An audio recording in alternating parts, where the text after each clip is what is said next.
सबसे पहला जो हेडिंग क्वेश्चन है वो यहीं से लिया गया है, भारतीय संविधान का मूल संरचना सिद्धांत क्या है। इंपॉर्टेंट हो जाता है, बहुत बहुत बहुत ज़्यादा इंपॉर्टेंट हो जाता है, 20 नंबर का क्वेश्चन है। ठीक है, तो भारत के संविधान में कहीं भी मूल संरचना शब्द का उल्लेख ही नहीं है। सबसे इंपॉर्टेंट बात यह विचार कि संसद ऐसे कानून पेश नहीं कर सकती जो संविधान की मूल संरचना में संशोधन करेंगे।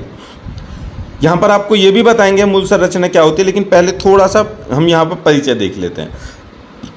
पहली थिंग, पूरे संविधान में मूल संरचना शब्द कहीं भी नहीं है। दूसरा कि संसद ऐसा कोई भी कानून कभी भी बना नहीं सकती जिससे मूल संरचना को ठेस पहुंचे या उसमें फेरबदल करना पड़े। समय और कई मामलों के साथ साथ धीरे धीरे विकसित हुए इस सिद्धांत को, इसका विचार भारतीय लोकतंत्र की प्रकृति को संरक्षित, मतलब कि एक कहते हैं कि संजोकर रखना और लोगों के अधिकारों और स्वतंत्रता की रक्षा करना है। इस पॉइंट का मतलब कि मूल संरचना का सिद्धांत यह है कि जो भारत के नागरिक हैं उनके जो हित हैं वो कभी भी अहित में ना बदलें, इस चीज़ की जिम्मेदारी लेना और इसको पूरा करना ही मूल संरचना सिद्धांत का नियम है। भारतीय संविधान का यह मूल संरचना सिद्धांत भारतीय संविधान दस्तावेज की भावना की रक्षा और संरक्षण में मदद करता है। ठीक है, सिक्योरिटी देता है और उसको संजो कर भी रखता है, मतलब सेव करके रखता है। केशवानंद भारती केस जो कि लैंडमार्क जजमेंट है, इसी से रिलेटेड। उसके बाद इंदिरा गांधी वाले केस पर भी हम चलेंगे, कई सारे केसेस देखेंगे। ठीक है, वो उन्होंने क्या क्या निर्णय दिए और मूल संरचना में क्या क्या हुआ, वो सभी चीज़ हम देखने वाले हैं। तो सबसे पहले केशवानंद भारती मामला था जिसने इस सिद्धांत को सुर्खियों में लेकर आया। यह माना गया कि भारतीय संविधान की मूल संरचना को संवैधानिक संशोधन द्वारा भी निरस्त नहीं किया जा सकता। निर्णय ने संविधान की कुछ बुनियादी संरचनाओं को इस प्रकार सूचीबद्ध किया है। देखिए, ये जो केशवानंद भारती मामला था, इसमें एक ऐसा पॉइंट आ गया कि जहां पर अगर निर्णय सही दिया जाए, मतलब नेचुरल राइट को अगर माना जाए, तो वहां पर हम न्याय के लिए जाएंगे तो कुछ ना कुछ थोड़ा बहुत ऊपर नीचे करना पड़ेगा। ठीक है, ऊपर नीचे करना पड़ेगा। अब उससे पहले ये कह दिया कि भाई जो भी चीज़ें हैं किन में आप चेंज कर सकते हैं वो अलग है, लेकिन जिनमें बिल्कुल किसी भी हालत में चेंज नहीं होगा, चाहे कुछ भी हो जाए, उनको यहाँ पर सूचीबद्ध कर दिया। मतलब कि उनको बता दिया कौन सा। नंबर 1, संविधान की सर्वोच्चता, इसको कभी भी खारिज नहीं किया जा सकता, कभी भी इसको बदला नहीं जा सकता। दूसरा, भारत एक ही एकता और संप्रभुता। भाई भारत में बहुत सारे धर्म, बहुत सारी जाति, विभिन्नताओं का देश है, लेकिन फिर भी उसमें एकता को बनाए रखना है और संप्रभुता को बनाए रखना है। संप्रभुता का मतलब यहाँ पे भारतीय है। तुम कहने लगो कि हम इस वर्ग से हैं, हम इस जाति से हैं, हम इस धर्म से हैं, सबको अलग रख दिया जाएगा। नीचे जाओ, नीचे नीचे सबसे ऊपर क्या रहेगी? संप्रभुता। किसकी? भारतीयता। अब सरकार का लोकतांत्रिक और गणतांत्रिक स्वरूप, मतलब कि जो सरकार का लोकतांत्रिक, क्योंकि भारत जो है एक लोकतंत्रात्मक देश है, उसको भी नहीं बदला जा सकता। चौथा पॉइंट है संविधान का संघीय चरित्र। ठीक है, देखिए लोकतंत्र तो है, लेकिन कभी कभी ऐसा भी होता है संघीय चरित्र भी है। जब फेडरल सिस्टम आप नीचे पढ़ेंगे, इसमें पढ़ेंगे, तब आपको पता चलेगा। संविधान का धर्मनिरपेक्ष चरित्र, वेरी वेरी इंपॉर्टेंट पॉइंट है, धर्मनिरपेक्ष चरित्र। देखिए हेडिंग बहुत छोटी सी है, जब आप इसको पेपर में जाकर लिखेंगे तो हर एक हेडिंग को बड़ा भी कर सकते हैं अपने विचार से। ठीक है, क्योंकि क्वेश्चन आएगा, आप जब पेपर देने जाएंगे तो वहां पर क्वेश्चन आएगा लॉन्ग में 20 नंबर का, तो आपको 4 से 5 पेजों में लिखना पड़ेगा। कैसे बढ़ाएंगे आप? ऐसे ही बढ़ाएंगे संविधान का धर्मनिरपेक्ष चरित्र। यहाँ पर हम हेडिंग आगे कैसे बनाएंगे? भारत का संविधान जो है वो धर्मनिरपेक्षता को दर्शाता है, जिसका अर्थ यह है कि भारत का हर नागरिक सभी धर्मों की जो है कोई भी मतलब कि आलोचना नहीं करेगा। ठीक है, क्योंकि भारत में बहुत सारे धर्म है और अपनी एकता के साथ में हर किसी के धर्म को माना जाएगा और पुकारा जाएगा। साथ में जो वो संविधान है और संविधान को मानने वाले लोग जितने भी हैं सभी को उसको मानना होगा। और मेन पॉइंट के सरकार जो भी बनती है, कोई भी नेता है राजनीतिक किसी भी दल का है, कहीं पर भी है, वो कभी भी धर्म निरपेक्षता से कोई भी खिलवाड़ नहीं करेगा, कभी भी धर्म के नाम पर वो वोट नहीं मांगेगा, धर्म के नाम पर कोई भी राजनीति नहीं करेगा, धर्म को अलग साइड में रखेगा। ठीक है, ये मानना है धर्मनिरपेक्षता का। अब आप कहेंगे सर क्या ये सही है? बिल्कुल सही है अकॉर्डिंग टू द संविधान, लेकिन कुछ चीज़ें होती हैं। ठीक है, जैसे आप चल रही हैं, अभी जो सरकार चल रही है उसमें बहुत ज़्यादा आप देख पा रहे हैं। ठीक है, इस पर कोई दोहराए नहीं है कि धर्म के नाम पर ही सारी चीज़ें हो रही हैं। हालांकि मानते हैं कि बहुसंख्यकता है हिंदू धर्म की, लेकिन मेरा मानना यह है अकॉर्डिंग टू द संविधान जो कहता है कि भैया हम सभी धर्मों का सम्मान करना चाहिए। तो इस तरह से कोई भी हेडिंग आप बढ़ा सकते हैं 4 से 5 लाइन की। आगे शक्ति का विभाजन। देखिए फेडरल सिस्टम की बात मैंने ऊपर की थी, शक्तियों का विभाजन। शक्तियों का विभाजन इस तरह से होता है कि हमारा जो संघीय जो ढांचा है उसमें क्या है, 2 चीजें बट करके आती हैं, भारत और उसके साथ में 2 चीजें बट करके आती हैं, राज्य और केंद्र। ठीक है, केंद्र सरकार, राज्य सरकार और ऊपर भारत की सरकार है। तो भारत की सरकार की जो शक्तियां हैं वो आधी आधी बढ़ जाते हैं केंद्र और राज्य सरकार में, वो भी हम पढ़ेंगे, लेकिन इसी को बोलते हैं शक्तियों का विभाजन, फेडरल सिस्टम। आगे व्यक्तिगत स्वतंत्रता। देखिए भारत का कोई भी नागरिक किसी भी धर्म, किसी भी जाति से, लिंग, जाति, धर्म, किसी के आधार पर किसी से भेदभाव नहीं किया जाएगा और उसको उसके अकॉर्डिंग टू द संविधान कुछ भी करने की आज़ादी होगी। बोलने की आज़ादी हो, कुछ लिखने की आज़ादी हो, कहीं काम करने की, पढ़ने की, शादी करने की, जो भी सारी चीज़ें अकॉर्डिंग टू द संविधान सब करने की स्वतंत्रता मिलेगी। ये जो मेन पॉइंट है 7, इनको कोई भी इनमें चेंज नहीं किया जाएगा। अब चलते हैं थोड़ा सा दूसरी कंडीशन पे। ये तो देख लिया कि इसको चेंज नहीं किया जाए। दूसरी कंडीशन क्या है, देखिए समय के साथ बुनियादी संरचनात्मक सुविधाओं को कि इस सूची में कई अन्य सुविधाएं भी जोड़ी गई हैं। कौन कौन सी सुविधाएं जोड़ी गई हैं? नंबर 1, कानून का शासन। हमेशा किसका शासन होगा? कानून का। न्यायिक समीक्षा। न्यायिक समीक्षा मतलब अगर किसी के साथ में कुछ गलत हो गया है तो उस पर भी पुनर्विचार किया जाएगा।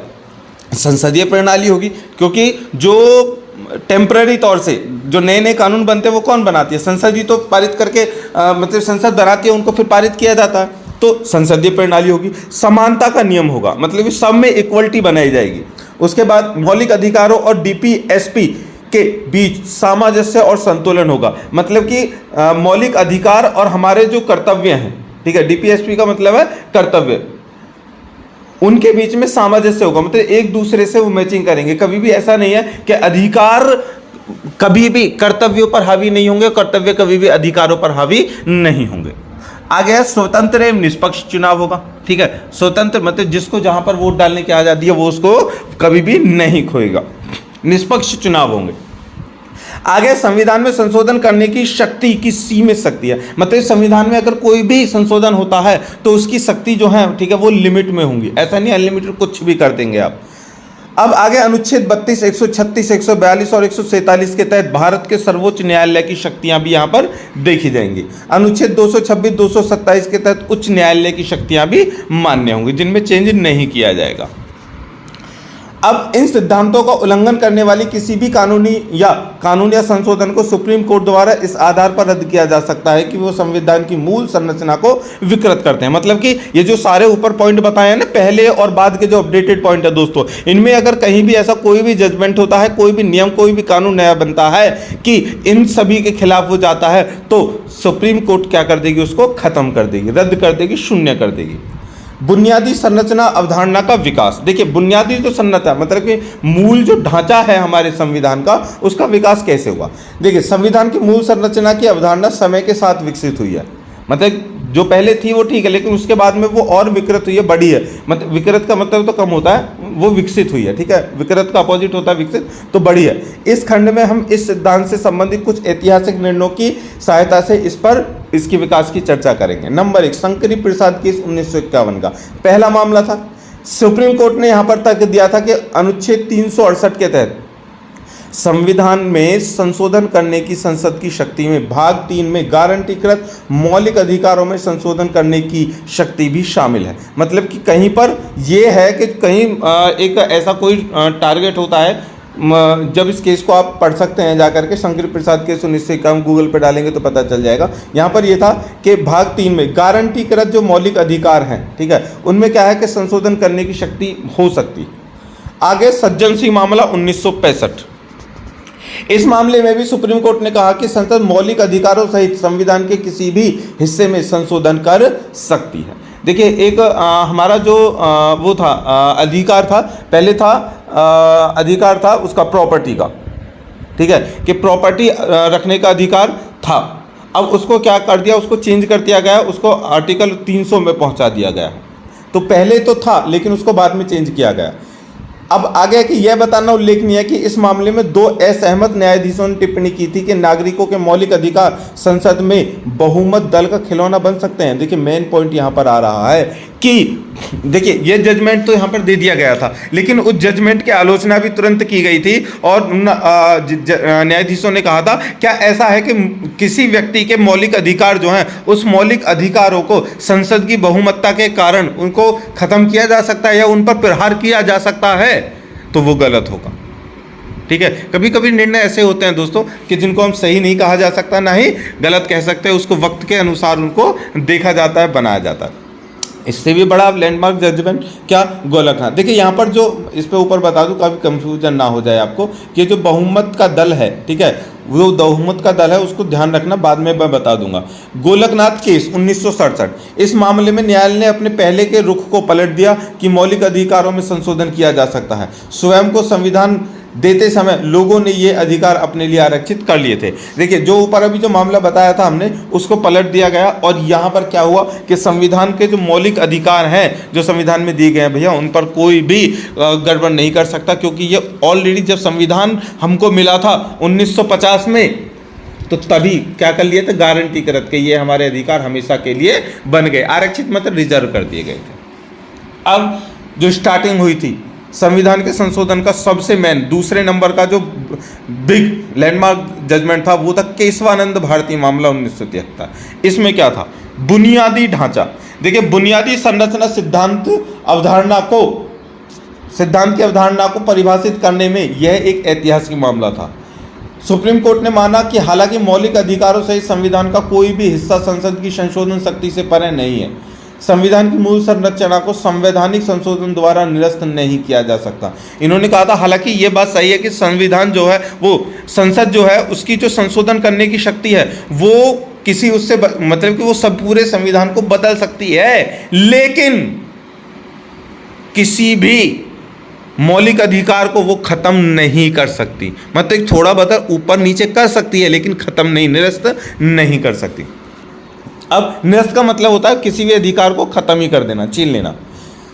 फैसले में निहित था, फैसले में आया था कि संसद केवल संविधान में संशोधन कर सकती है, उसे दोबारा नहीं लिख सकती। संशोधन करने की शक्ति नष्ट करने की शक्ति नहीं है। संशोधन करने का मतलब है कि किसी ने कहा कि भैया जो कैदी हैं, ठीक है, उनको दिन में 2 बार पानी दिया जाना चाहिए और 3 बार खाना दिया जाना चाहिए, तो उसमें संशोधन करके अगर कैदियों को इतनी अच्छी सुविधाएं दी जाएंगी तो कोई भी जुर्म करके जेल में पहुंच जाएगा। तो वहाँ पर क्या है भाई, नागरिक होने के नाते तो मौलिक अधिकार है कि उनको खाना मिलना चाहिए, लेकिन कंडीशन क्या है, उसको ना चेंज किया जा सकता, 3 की जगह 2 बार खाना दे दो भैया, ठीक है, समझ में आ गया। और पानी को 2 बार की जगह 3 बार पानी कर दो, तो इस तरह से चेंज किया जा सकता है। लेकिन अगर ये कहें कि उनको खाना ही नहीं दिया जाना चाहिए 1 दिन के लिए, वो गलत हो जाएगा।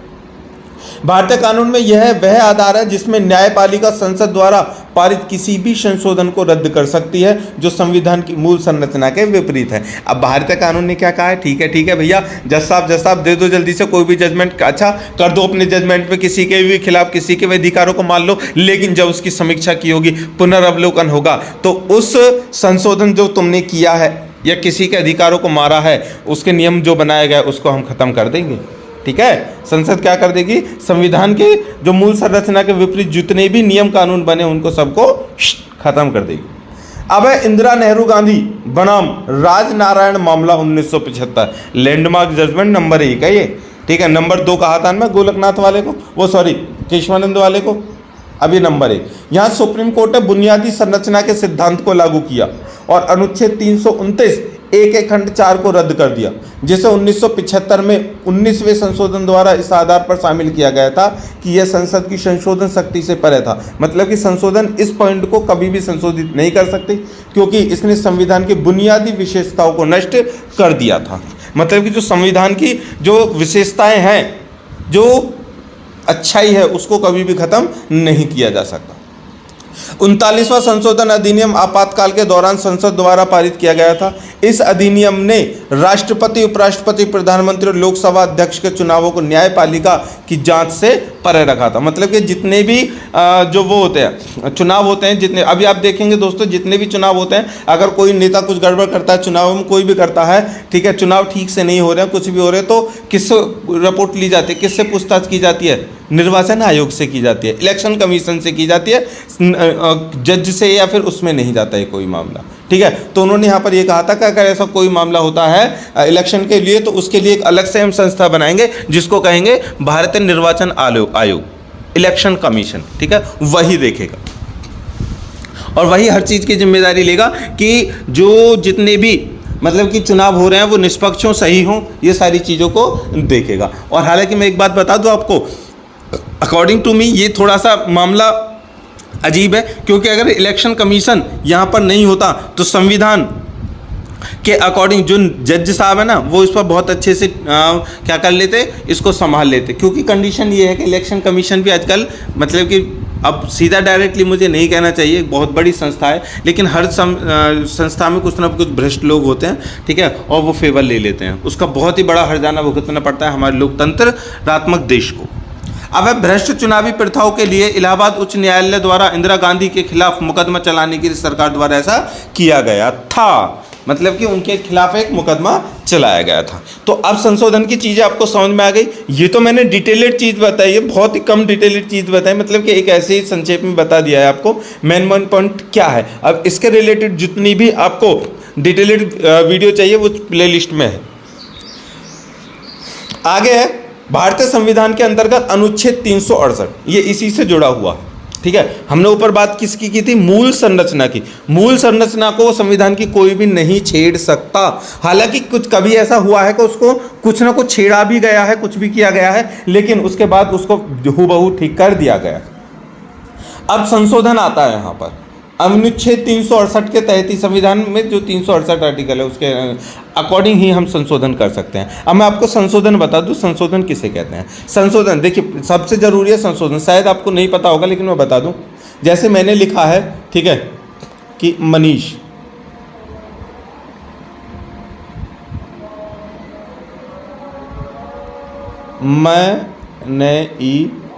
मनीष ये लिखा है।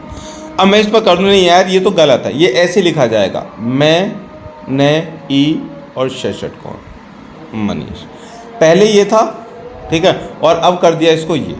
तो यहाँ पर क्या हुआ है, इसको संशोधित किया गया है। समझ में आ गया दोस्तों संशोधन किसे कहते हैं? भाई इतना सा ही पॉइंट रखना, मतलब कोई भी चीज़ है अगर वो लगती है कि इसमें कुछ प्रॉब्लम है, टेक्निकल प्रॉब्लम है, या किसी का हित अहित या कुछ भी ऐसा हो रहा है और ऐसा करने से इसको अच्छा भलाई हो रही है, तो उसको क्या कर दिया जाता है, थोड़ा सा उसमें चेंज कर दिया जाता है, जिसको हम संशोधन कहते हैं। भारतीय संविधान का अनुच्छेद 368 आर्टिकल 368 संसद को संविधान के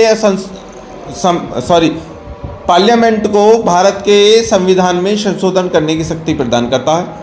यहाँ जाने के संशोधन की प्रक्रिया के बारे में जानेंगे, ठीक है। ध्यान रखना 368 ये कहता है कि संसद जो है वो संविधान में संशोधन कर सकती है, जिसका नतीजा है कि बहुत सारे संशोधन हुए भी हैं। नंबर 1, ये इसकी प्रक्रिया क्या है? Procedure of amendment according to the constitution by the Indian parliament. देखिए भारत का संविधान मूल और साथ ही देश का सर्वोच्च कानून है, मतलब सबसे बड़ा कानून है, जो विभिन्न कानूनों और उनकी निष्पादन प्रक्रिया का समामेलन है। भारतीय संविधान शांति और सुरक्षा का प्रबंधन करने के लिए सभी सिद्धांतों को बनाए रखता है और अपने अधिकार द्वारा कार्यों को लागू करता है। भारत का संविधान लोकतांत्रिक होने के साथ, लोकतांत्रिक का मतलब तो पता चल गया ना, जहाँ पे पूरा देश अपनी मर्जी से किसी अपने एक नेता को चुनता है, वो लोकतंत्रात्मक होता है, ठीक है। चलिए, और साथ के साथ धर्मनिरपेक्ष, मतलब कि भारत का संविधान किसी भी धर्म को गलत नहीं कहता, किसी भी धर्म को अच्छा नहीं कहता, वो केवल एक ही धर्म मानता है। किसको मानता है? संविधान को धर्म मानता है। और संप्रभु है। संप्रभु का मतलब है कि संविधान से ऊपर कोई सा भी प्रभु नहीं है, चाहे कितने भी भगवान हो, कितने भी वो हो, हमारे देश के लिए, हमारे लिए संविधान से बड़ा कोई भी भगवान नहीं। हालांकि यह आवश्यकता पड़ने पर किसी भी दस्तावेज में कोई भी बदलाव ला सकता है, मतलब कुछ चेंज हो सकते हैं, लेकिन भारतीय संविधान में संशोधन की प्रक्रिया को समझने के लिए संविधान का सावधानी पूर्वक उद्घाटन करना आवश्यक है, मतलब कि उसको समझना और पढ़ना आवश्यक है। दस्तावेजों में बदलाव की मांग के साथ साथ वसीयत में कोई भी बदलाव करने की मांग पर भी क्रमशः ध्यान देना संविधान की जिम्मेदारी है। मतलब कहीं पर भी किसी भी प्रक्रिया में कोई भी चेंज होता है तो संविधान में जो नियम लिखे गए हैं उन्हीं नियमों के अकॉर्डिंग बदलाव किया जा सकता है। नंबर 1 है मुख्य भाग, भारतीय संविधान में संशोधन की प्रक्रिया। देखिए भारतीय संशोधन में संशोधन की प्रक्रिया को समझने के लिए भारत के संविधान संशोधन के तरीकों को न तो आसान और न ही कठिन माना जा सकता। मतलब कि तुम सोचेगा अरे आराम से हो जाएगा यार संशोधन, तो इतना आसान भी नहीं, और ये कहीं का हो ही नहीं सकता, वो भी गलत है।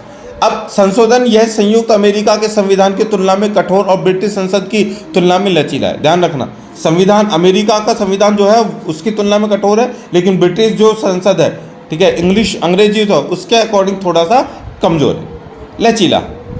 अब संविधान के भाग 20 में अनुच्छेद 368 संसद को अपनी प्रक्रिया के साथ संविधान में संशोधन करने का अधिकार देता है। कैसे कि संशोधन के लिए 2 प्रकार की विधियां पेश की गई हैं, जिनका उल्लेख नीचे दिया गया है। किस तरह से हो सकता है संविधान में संशोधन? 2 प्रकार, एक है कठोर मतलब कि बहुत ही मुश्किल से, और एक है लचीला, चलो हो ही जाएगा।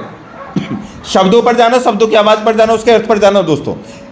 कठोर वो यार मतलब बहुत मुश्किल है, और एक चलो हो जाएगा, ठीक है। तो पढ़ते हैं बहुत मुश्किल वाला, मतलब कठोर वाला। देखिए इस विधि को समझाने के लिए आप कह सकते हैं कि संविधान में संशोधन आसानी से नहीं किया जा सकता। विधेयक को कानून की विशेष प्रक्रिया से ही पारित किया जा सकता है। मतलब किसी भी बदलने के लिए जो प्रस्ताव होगा, विधेयक उसको किसको बोलते हैं? प्रस्ताव। किसी भी संसद द्वारा जब किसी भी संविधान के किसी भी पॉइंट को उसको संशोधित किया जाएगा तो उसके लिए एक लेटर दिया जाता है, प्रस्ताव बोलते हैं जिसको, उसी को बोले जाता है विधेयक, और उसकी विशेष प्रक्रिया से पारित किया जाएगा। इसे प्राप्त करने के लिए संसद द्वारा पारित विधेयक को राज्य विधानमंडल को भेजा जाना चाहिए, जिसमें उसके 1/2 सदस्यों ने इस पर हस्ताक्षर किए हों, तभी भारतीय संविधान में उचित संशोधन हो सकेगा। कहने का मतलब है क्या कि भारत के संविधान के जितने भी, जो यहाँ पर किसकी बात कर रही है, राज्य विधानमंडल में 100 लोग हैं, चाहे वो किसी भी पार्टी के हों, अपोजिट के हों या फिर करंट सरकार के हों, उसमें से 50% लोग अगर कोई भी संशोधन चाहते हैं तो उस संशोधन को करने के लिए 50% मान लेते हैं ठीक है इसको कर देना चाहिए, और 50% मानते हैं कि नहीं करना चाहिए तो नहीं होगा, लेकिन 50% अगर ये कर देते हैं हो जाना चाहिए तो उसको कर दिया जाएगा, ठीक है। अब लचीली विधि।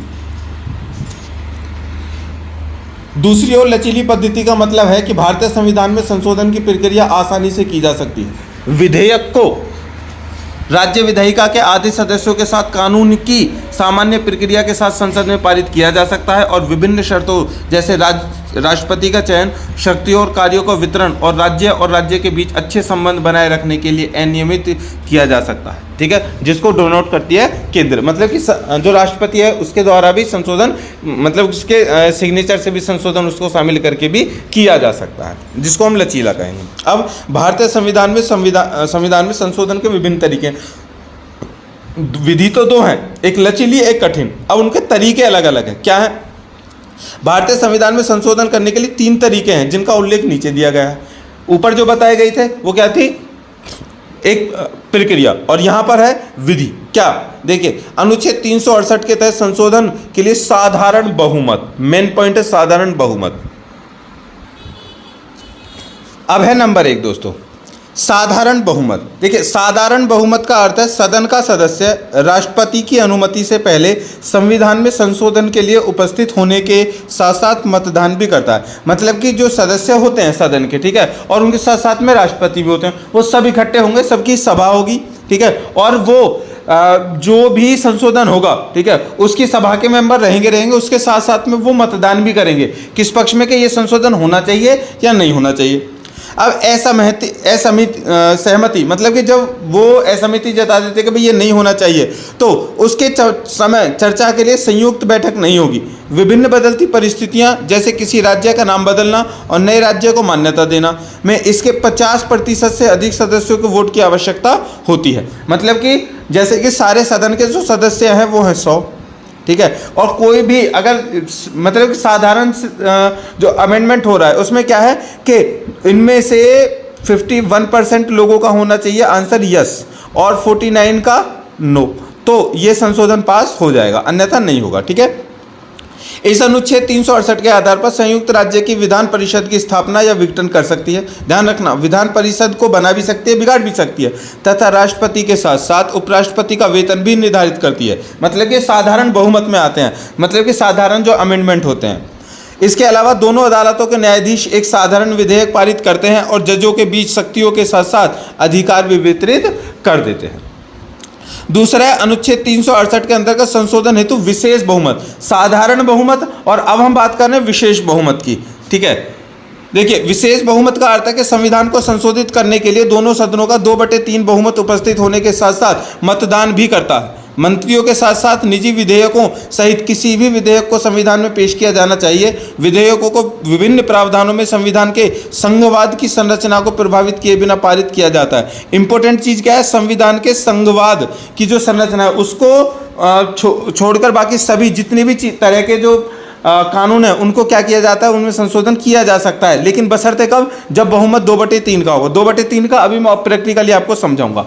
जैसे कि दोनों अदालतों के किसी भी न्यायाधीश और मुख्य चुनाव आयुक्त के खिलाफ महाभियोग के मामले में, मतलब जैसे भी सीजीआई चंद्रचूड़ जी हैं, ठीक है, अगर वो किसी भी मामले को, जैसे सरकार द्वारा कोई भी अगर चीज़ें होती हैं, ठीक है, जैसे अभी एक सबसे बड़ी वो चल रही थी कि जो वो है हमारे इलेक्शन कमीशन है, वो इस बात पर गौर नहीं कर रहा है कि सभी लोग कह रहे हैं कि बीजेपी, और बहुत सारे वो भी गए हैं, ठीक है, मतलब कि एप्लीकेशन भी गई हैं सीजीआई जी के पास में कि जो बीजेपी सरकार है वो धर्म के नाम पर वोट मांग रही है और ये गलत है। तो उन्होंने क्या किया है, उसको नोटिस दिया है, किसको, तलब किया है जल्दी से इलेक्शन कमीशन को कि भैया इस बात पर जल्दी से गौर करो। तो अब क्या है कि ऐसे में कोई भी सरकार ये नहीं चाहेगी कि हमारे लिए कोई भी करे। अब क्या करेंगे, बीजेपी सरकार का अगर 2/3 का बहुमत आ जाता है तो वो क्या करेंगे, महाभियोग चला देंगे कि ये गलत है, ये अपनी शक्तियों का सही प्रयोग नहीं कर रहा, उसको हटा सकते हैं।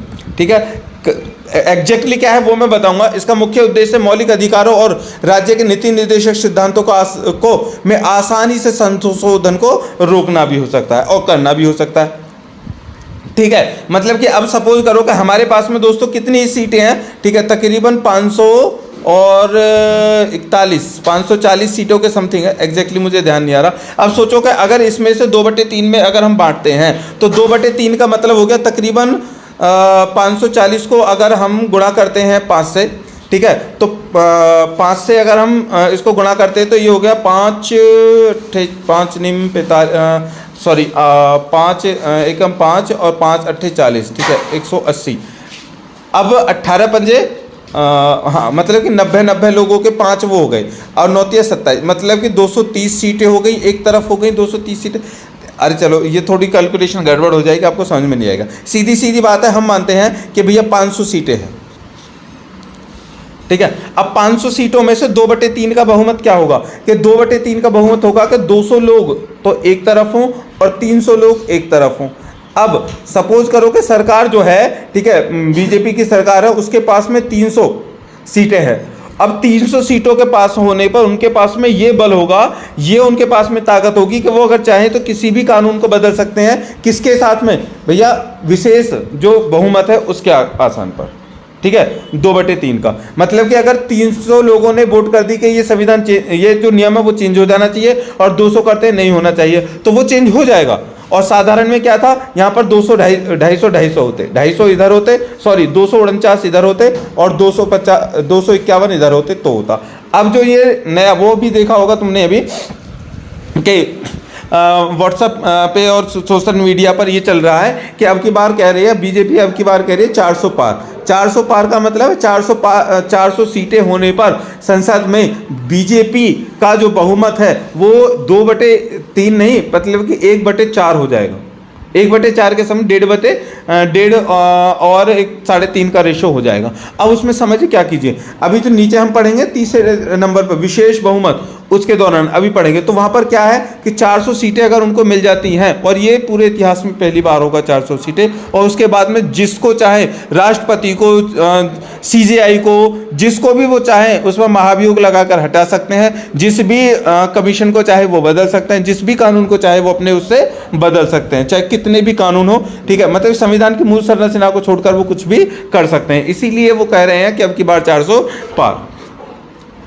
तीसरा पॉइंट है विशेष बहुमत राज्य द्वारा राज्य विधानमंडल की स्वीकृति। देखिए, संवैधानिक शक्ति और प्रक्रिया में संशोधन संसद के सदन के हाथों पर निर्भर करता है। ये बात तो बहुत अच्छी है, मतलब जो भी प्रक्रिया होगी और प्रोसीजर होगा वो किसके द्वारा होगा? संसद के। अब संसद के सदन को अपने सदस्यों के 2/3 बहुमत और कुल सदस्यों के आधे बहुमत से विधेयक पारित करना होगा।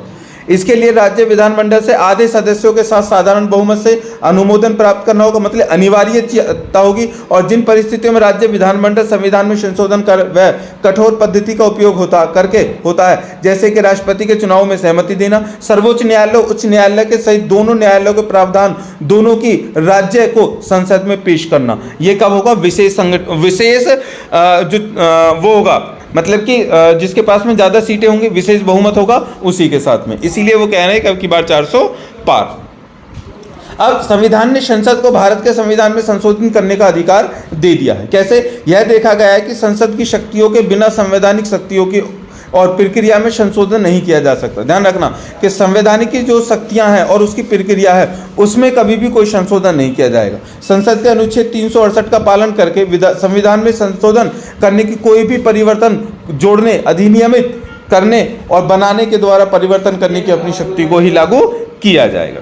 ठीक है, इतने समझ में आ गया। चलिए, तो 2-3 चीजें मेन है। पहली क्या चीजें हैं? साधारण बहुमत के एक तरफ 51 सीटें, एक तरफ 100 सीटें। वो 100 में से एक तरफ 51, एक तरफ 49, तो 51 वाली जीतेगी। उसके बाद अगर टोटली 100 सीटें हैं तो ध्यान रखना, जैसे टोटल 100 सीटें हैं, विशेष बहुमत के लिए क्या होगा? एक तरफ 60 सीटें होंगी और एक तरफ 40। अगर ये 40 नो करती हैं और 60 किसी भी अमेंडमेंट के लिए हाँ कर देती है तो हो जाएगा। और एक और होता है विशेष तौर पर कठोर वाला, उसमें क्या होगा? ये रेशो तो रहेगा। साथ के साथ में जो पूर्ण बहुमत है, जो पक्ष का और विपक्ष के जितने भी नेता है, उनमें से 50% की हामी और भरवानी पड़ेगी।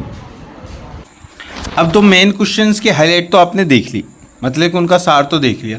अब तीसरा क्वेश्चन हम यहाँ पर स्टार्ट कर रहे हैं दोस्तों, कलेक्टिव रिस्पॉन्सिबिलिटी। ये लास्ट ईयर के पेपर में आया था, इम्पोर्टेंट क्वेश्चन है, 20 नंबर में और 10 नंबर में पूछा जा सकता है। तो चलिए स्टार्ट करते हैं क्वेश्चन को। कलेक्टिव रिस्पॉन्सिबिलिटी को बोला जाता है हिंदी में सामूहिक जिम्मेदारी। देखिए, सामूहिक जिम्मेदारी को एक ऐसा कारक माना जाता है जो यह सुनिश्चित करता है कि केंद्र सरकार के मंत्रियों को उनके कार्यों और आरोपों के परिणामों के लिए जवाबदेह ठहराया जाता है। इट मीन्स कि सामूहिक जिम्मेदारी किसकी होती है? जो केंद्र सरकार के जो मंत्री होते हैं ना, उनकी जिम्मेदारी होती है कि उन्होंने अपने कार्यकाल में क्या किया और जो उन्होंने कार्य किए उसके परिणाम क्या हुए, उन दोनों की जिम्मेदारी को, मतलब कि उन दोनों कामों की जिम्मेदारी उनसे ली जाती है। अनुच्छेद 75(3) और अनुच्छेद 164(3) आवश्यक अनुच्छेद हैं जो सुनिश्चित करते हैं कि मंत्रियों के पास व्यक्तिगत निर्णय लेने की शक्ति है। मतलब कि जो संविधान का अनुच्छेद 75(3) और 164(3) है, वो ये कहते हैं कि केंद्र सरकार के जो मंत्री हैं, ठीक है, उनकी रिस्पॉन्सिबिलिटीज़ क्या हैं और उनकी क्षमता कितनी है कि किसी भी एक्ट के ऊपर वो क्या निर्णय ले सकते हैं। सामूहिक जिम्मेदारी भारत की संसदीय सरकार का एक अनिवार्य सिद्धांत रहा है। सामूहिक उत्तरदायित्व का अर्थ है कि परिषद के मंत्री अपने विभाग के लिए निर्णय ले सकते हैं। मतलब जैसे मंत्री, शिक्षा मंत्री है, वित्त मंत्री हैं, ये सभी मंत्री हैं, तो ये अपने क्षमताओं का किस तरह से पालन करते हैं और अपने ही क्षेत्र में वो क्या क्या कार्य करते हैं और उनको किस तरह से कर सकते हैं, उनके पास कितनी पावर है, इसके बारे में। अब वो पावर का जब इस्तेमाल करते हैं तो कहाँ उन्होंने पावर इस्तेमाल करी, पावर इस्तेमाल करने के बाद में क्या उसका परिणाम हुआ, ये सारी जिम्मेदारी जो होती है उसी को बोला जाता है सामूहिक जिम्मेदारी।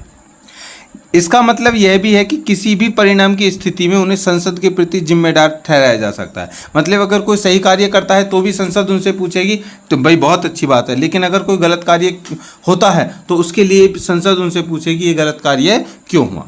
इसलिए सामूहिक अपराध, जिसे सामूहिक जिम्मेदारी के रूप में जाना जाता है, को मौलिक परिभाषा और स्पष्ट अनुमान के साथ अलग किया जा सकता है। मतलब कि कुछ गलत कार्य किया तो सामूहिक अपराध हो गया, और साथ में अच्छा किया तो भैया वो तो जिम्मेदारी है, उन्होंने निभाई। ठीक है, अब एक्चुअली में सामूहिक जिम्मेदारी है क्या वो समझते हैं। देखिए, सामूहिक जिम्मेदारी की परिभाषा उस धारणा या विचार के साथ प्रदान की जा सकती है जिसमें किसी समूह के व्यक्तियों को समाज या समूह में अन्य व्यक्ति द्वारा की गई क्षति या क्षति को ठीक करने के लिए जिम्मेदारी से कार्य करना शामिल है। इट मीन्स कि आप देखो कि दिल्ली की जो सड़कें हैं, दिल्ली की सड़कें छोड़ो, दिल्ली में एक वो है, ठीक है, कबाड़ का टीला है, कूड़े करकट का टीला है। अब उसको साफ करने के लिए वो क्या किया है, क्या नहीं किया है, और किस तरह से उन्होंने जो भी किया है उस सब की जिम्मेदारी उनको देनी होगी।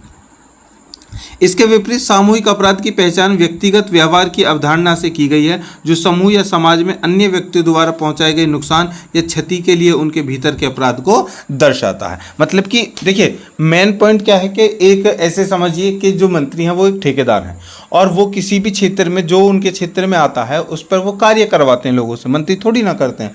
अब जो समाज में जो कार्य करते हैं, जो समाज के लोग उनके कार्य को सही करते हैं, गलत करते हैं या फिर गलत होता है, कोई गलत कर देता है, तो उन सब की जिम्मेदारी किससे होगी भैया? उसके उस विभाग के मंत्री से। जैसे शिक्षा मंत्री किसी अस्पताल में, ठीक है, कोई वो है लापरवाही से, अस्पताल की लापरवाही से और कोई मर गया, तो अब उसकी रिस्पॉन्सिबिलिटी किसको दी जाएगी भैया? शिक्षा मंत्री से पूछा जाएगा कि तुमने वो हॉस्पिटल कैसा चला रखा है, ठीक है, कि उसमें मृत्यु हो गई, तो किसको जिम्मेदार ठहराया जाएगा?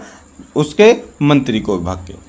अब इस संदर्भ में सामूहिक जिम्मेदारी के मौलिक निर्णयों में योगदान करती है। मौलिक निर्णय मतलब कि जो उनके कर्तव्य हैं, उनके क्या निर्णय हैं, वो ये बताती है जिम्मेदारी, जो परिषदों को जिम्मेदारी के कुछ अन्य पहलुओं से संबंधित है। काउंसिलों की जिम्मेदारी कमोबेश कथित पात्रता, आयोग के अनुमान, अवधारणा प्राधिकरण और चूक के अनुमान से जुड़ी है। मतलब कि सारे जो वर्क हैं, ठीक है, उनसे कोई भी किसी भी काम को करने में कहीं भी कोई भी त्रुटि होती है तो उसकी जिम्मेदारी होगी, ठीक है। अब है सामूहिक उत्तरदायित्व का सिद्धांत। देखिए सामूहिक उत्तरदायित्व का सिद्धांत सरकार के संसदीय स्वरूप की आधारशिला माना जाता है। इस पहलू में सामूहिक जिम्मेदारी के दो बुनियादी घटक हैं, मतलब कि दो पहलू हैं इसके। पहली धारणा यह है कि मंत्री अंतिम सहमति पर पहुंचने से पहले ईमानदार और खुली बातचीत करने में सक्षम होते हैं और इस तरह विचार विमर्श को निजी रखा जाता है। मतलब कोई भी है, जैसे कि अभी शिक्षा मंत्री है हमारे देश के और उन्होंने वैक्सीन बनाई थी। अब वैक्सीन जो बनाई बिना शिक्षा मंत्री की इजाज़त के, तो परमिशन नहीं मिल गई किसी भी कंपनी को वैक्सीन बनाने की और उसको प्रोवाइड करवाने की, ठीक है। तो सबसे पहले जब भी उन्होंने कंपनी से बात की होगी जिसको भी ठेका दिया था कि आप वैक्सीन बनाओ और उसके बाद में उसको सभी लोगों को दो, ठीक है, तो अब जिम्मेदारी किसकी हुई? ये मंत्री की हुई। अब दूसरा कैबिनेट की स्थिति संबंधित है, जिस पर सभी मंत्रियों द्वारा सहमति व्यक्त की जाती है, जिसका पालन करना आवश्यक है और साथ ही स्थिति के लिए सरकार के साथ मतदान करना भी आवश्यक है। मतलब कि अब सरकार कुछ ऐसे नियम लेके आती है, कोई आयोग लेकर के आती है, कोई योजना लेकर के आती है, ठीक है, कुछ भी ऐसी स्कीम लेकर के आती है, तो उसके लिए क्या होता है भैया? जितने भी कैबिनेट मंत्री होते हैं उन सभी के साथ में विचार विमर्श किया जाता है और जिसके क्षेत्र का जो काम होता है शिक्षा विभाग के लिए दिया जाएगा शिक्षा मंत्री के सामने, ठीक है, और वित्त का है तो वित्त मंत्री के सामने दिया जाएगा। अंडरस्टैंड? कहने का मतलब ये है कि सबसे ऊपर ऑनर, एज ए ऑनर वही होते हैं, उन जिम्मेदारी उनकी ही बनती है। अब यहाँ पर एक पॉइंट आ जाता है कि व्यक्तिगत और सामूहिक जिम्मेदारी की जिम्मेदारी क्या है। देखिए जिम्मेदारी उस सम्मेलन के साथ प्रदान की जाती है जहाँ सरकार या संगठन से जुड़े व्यक्तियों को समग्र रूप से उस सरकार या संगठन द्वारा लिए गए निर्णयों का कार्य के लिए जवाबदेह ठहराया जा सकता है। मतलब सरकार ने कोई भी काम दिया, ठीक है, किसी भी विभाग के जो भी मंत्री है उसके लिए, तो उनको सामूहिक तौर से दिया जाता है, सबके सामने दिया जाता है, पर्सनली नहीं दिया जाता है, क्योंकि सरकारी काम है, सरकार को अच्छे से पता होता है, लोगों को दिया हो जाता है। उसके बाद में उसने उस पर क्या निर्णय लिया, जैसे कि बोल दिया कि तुम्हारे ज़िले में शराब बहुत ज़्यादा बिक रही है, ठीक है, ये शराब का धंधा हो रहा है गैर कानूनी रूप से, उसको रोको। तो भैया अब उसके जो मंत्री हैं, ठीक है, उनको पकड़ा जाएगा, वो बताएंगे क्या है। मुख्यमंत्री राज्य के हैं तो राज्य के मुख्यमंत्री को पकड़ा है, मुख्यमंत्री ने क्या योजना बनाई, और केंद्र के हैं तो उनको भी पकड़ा जाएगा। इसलिए समूह में व्यक्तियों की उनके कार्यों को मापने और उनके अनुसार प्रोजेक्ट करने की जिम्मेदारी से सामूहिक जिम्मेदारी बढ़ जाती है। मतलब किसी को क्या काम देना है और कितने लेवल में वो जाएगा, कितना उसमें खर्चा आएगा, कितने दिन में काम पूरा हो जाएगा, इस सब की जिम्मेदारी उन पर बढ़ जाती है। यह संविधान और सम्मेलन में सटीक रूप से गठित किया गया है कि व्यक्तिगत और सामूहिक जिम्मेदारी समूह में अन्य लोगों के कार्यों के लिए अधिकार और कर्तव्य का अनदेखा करना और उन्हें सहन करना है। भले ही व्यक्ति कार्य में सक्रिय रूप से सहयोग नहीं कर रहे हैं, लेकिन सामूहिक जिम्मेदारी, उसके बाद व्यक्तिगत सामूहिक जिम्मेदारी को संवैधानिक सम्मेलन में संबोधित किया गया है, जिसे 18वीं शताब्दी से कैबिनेट सरकार की आधारशिला माना जाता है। अब आपने देखा होगा जब भी सरकार बनती है तो कैबिनेट मंत्री चुने जाते हैं। कैबिनेट मंत्री का काम क्या होता है भैया कि जो सरकार करंट में चल रही है उसके जितने भी विभाग हैं उन सब पे एक मंत्री होते हैं और उन मंत्रियों को ही उनका जिम्मेदारी सौंप दी जाती है। आगे बढ़े, सामूहिक उत्तरदायी के लाभ क्या होते हैं ये देख लेते हैं यहाँ पर। सामूहिक जिम्मेदारी मंत्री परिषद और कैबिनेट के बीच विरोधाभास से बचती है। मतलब कि सब में मतलब सपोज ऐसे समझो कि जो जिम्मेदारी है वो एक व्यक्ति को छोड़ दी, बाकी केस खत्म। उनको क्या मतलब, उन्होंने जो पैसे देने थे इतने पैसे कर दिए कि भाई इस प्रोजेक्ट तैयार करके दे दिया, इतना पैसा लगेगा, इसमें सारी मैपिंग हो गई और आप इसको कंप्लीट करवाइए। दूसरा, इससे प्रधानमंत्री की राजनीतिक निष्ठा और पार्टी को लाभ मिलता है। अब प्रधानमंत्री होते हैं वो हर किसी को देख छोटे छोटे काम बड़े काम सबको तो नहीं देख सकते, वो क्या कर देते हैं अपने काम को उनको सौंप देते हुए तुम अपने विभाग को संभालो, हम तुमको इतना बजट दे रहे हैं। तो इससे क्या होता है कि एक ही प्रधानमंत्री सभी को कंट्रोल कर लेता है। सामूहिक जिम्मेदारी नीतिगत निर्णय लेने के साथ साथ कानून पारित करने में भी मदद करती है। ये बहुत ही मेन इंपॉर्टेंट फैक्ट है कि जो कोई भी मतलब कि अगर शिक्षा से लेकर के कोई भी कानून बन रहा है तो जब तक शिक्षा मंत्री से सलाह न ली जाएगी तब तक वो कानून नहीं बनाया जाएगा। सामूहिक जिम्मेदारी मंत्रियों के बीच आम सहमति बनाने की मशीन भी है। उत्तरदायित्व की कमियां देखिए, अब इसकी जहां पर लाभ होते हैं वहां कमियां भी तो होती हैं। तो कमियां क्या हैं देखिए, सामूहिक जिम्मेदारी लोकतंत्र के अंदरूनी हिस्से पर अंकुश लगाती है, जहां कैबिनेट मंत्रियों को खुले तौर पर प्रधानमंत्री के फैसले पर सहमत होना पड़ता है। मतलब प्रधानमंत्री ने जो कह दिया उसके कैबिनेट मंत्री को वही करना है, चाहे सही हो या गलत हो। तो ये कमियां हैं। दूसरी, अलग अलग मंत्रियों की पहल पार्टी की पहल की भेंट चढ़ जाती है। मतलब जो सारे मंत्री होते हैं, किसी एक व्यक्ति को काम दिया जा रहा है तो सभी से पूछा जाता है भी इनके लिए इतना किया जाए। सपोज करो कि सरकार के पास में 100 रुपये का बजट है और 8 शिक्षा विभाग है, तो अब प्रधानमंत्री कह रहे हैं इसको 10 रुपये दे दो, इसको 20 दे दो, इसको 30 दे दो, इसको 5 दे दो, इसको। अब सब कहेंगे सर हमारे विभाग को इतने कम क्यों, हमारे विभाग को इतने कम क्यों, बहुत सारी चीज़ें आ जाती हैं, समझ गए। अब दूसरी ओर सामूहिक जिम्मेदारी के मुद्दों के कारण किसी भी तत्काल ध्यान देने में देरी हो सकती है, जो सामूहिक जिम्मेदारी का सबसे बड़ा दोष है। मतलब कि देखिए सभी लोग एक साथ रहेंगे, उसके बाद में किसी बात पर विचार विमर्श होगा, तब जा कर के कुछ भी कोई भी प्रोजेक्ट है, कोई भी योजना है तब दी जाएगी। इसमें क्या होता है कि कभी कभी जो एक्चुअली वर्क हो जाना चाहिए पहले उसमें बहुत ज़्यादा देर हो जाती है, और यही इस दायित्व की सबसे बड़ी कमी है। अब चलते हैं तीसरे पॉइंट पर। तीसरा पॉइंट मतलब कि तीसरा क्वेश्चन है दोस्तों, केंद्र राज्य के संबंध। देखिए केंद्र राज्य संबंध एक संघीय प्रणाली में केंद्र सरकार और राज्य सरकारों के बीच संबंध को संदर्भित करते हैं। ध्यान रखना, हमारे जो देश की लोकतंत्रात्मक जो प्रणाली है उसके एक विपक्ष मतलब कि पक्ष, ये तो हो गया पक्ष, विपक्ष में भी एक और प्रणाली चलती है जिसको बोलते हैं संघात्मक या एकात्मक सरकार। अब संघात्मक जब होती है तो उसमें तो हमारी जो वो है प्रणाली वो संघात्मक भी है, एकात्मक भी है और लोकतंत्रात्मक है। लोकतंत्रात्मक तो अलग बात है, लेकिन संघात्मक और एकात्मक दोनों में अंतर क्या है। संघात्मक जो है वो है कि जहाँ पर जिस देश का प्रधानमंत्री होता है और सभी राज्यों के लिए अलग अलग मुख्यमंत्री होते हैं, समझ में आ गया। एकात्मक यह है कि पूरे देश पर एक ही व्यक्ति सबसे बड़ा होता है जो होता है प्रेसिडेंट, जहां पर कोई प्रधानमंत्री कोई मुख्यमंत्री नहीं होता है। तो हमारी जो सरकारें हैं वो दोनों तरह की हैं। दोनों तरह की इसलिए कि जब इमरजेंसी हमारे देश में लग जाती है तो हमारा जो देश का तंत्र है वो एकात्मक हो जाता है और बाकी तो संघात्मक है ही। अब संघात्मक सरकार है हमारी, संघात्मक तरीका है, संघात्मक तंत्र है, तो उसको पूरा करने के लिए दो चीज़ें होती हैं कि हमारे जो जितने भी देश है उसको दो भागों में बांटा जाता है, एक तो केंद्र में और एक राज्य में। अब केंद्र हमारे जो है केंद्र सरकार है दिल्ली, और उसके साथ में राज्य हैं बहुत सारे। केंद्र भी हमारे कितने हैं, जल्दी से क्वेश्चन करके बताओ, 5 हैं, 7 हैं, 9 हैं या 11 हैं, कितने केंद्र हैं? ठीक है, तो केंद्र सरकार जो है जब वर्क करती है तो मतलब कि प्रधानमंत्री जब वर्क करते हैं कोई भी, तो केंद्र सरकार और राज्य सरकार दोनों को दोनों हाथों में रखते हैं। एक को अपना राज्य सरकार बना लेते हैं दोस्तों और एक को केंद्र सरकार। तो दोनों के संबंध जरूरी हैं, किसी भी देश को चलाने के लिए दोनों के संबंध जरूरी हैं और उन्हीं संबंधों को हम यहाँ पर देखने वाले हैं।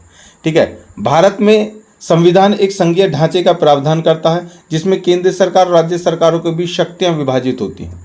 भारत में केंद्र राज्य संबंध संविधान के विभिन्न प्रावधानों द्वारा निर्देशित होते हैं जो सरकार के दोनों स्तरों की भूमिकाओं, जिम्मेदारियों और शक्तियों को परिभाषित करते हैं। थोड़ा इस तरह से समझ लेते हैं कि यहाँ पर है सरकार, पूरे देश को इन्हें चलाना है, तो पूरे देश में दो विभाग कर देते हैं, राज्य और केंद्र। अब देखिए, देश को चलाने के लिए इन दोनों के जो है ना आपसी संबंध होने बहुत अच्छे होने बहुत जरूरी है, क्योंकि जब राज्य को आवश्यकता पड़ती है तो उसको केंद्र मदद करता है, जब केंद्र को किसी चीज़ की विशेष आवश्यकता पड़ती है तो राज्य को उसको क्या करना पड़ता है, मदद करनी पड़ती है। तो इनके संबंधों की हम बात यहाँ पर कर रहे हैं। आगे हम यहाँ पर बात करते हैं केंद्र राज्य संबंधों की मुख्य विशेषताएं क्या हैं, अच्छाइयाँ क्या हैं। देखिए, सबसे पहला है विधायी शक्तियों का वितरण।